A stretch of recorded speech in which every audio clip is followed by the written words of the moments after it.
and it's time to put the aqua basin in place.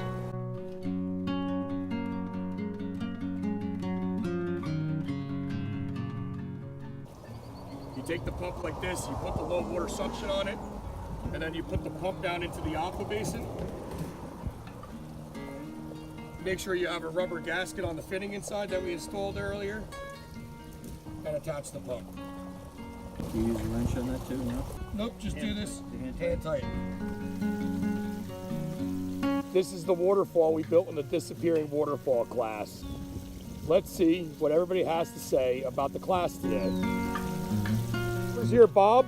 Bob, how did the class go? Oh, it was fantastic. I mean, it was amazing to see it start as nothing and to turn into this in a couple of hours.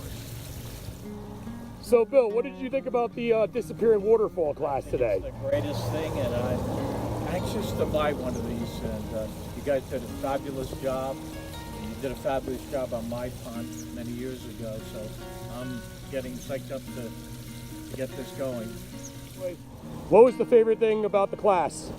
Easiest just to put the box in and how everything went together. This is something I would buy for my home. It's just amazing how it turned out. Well, thank you very much for spending this lovely Saturday here with us at Garden State Koi. And let's take a closer look at this waterfall. Thanks for watching, and come learn with us.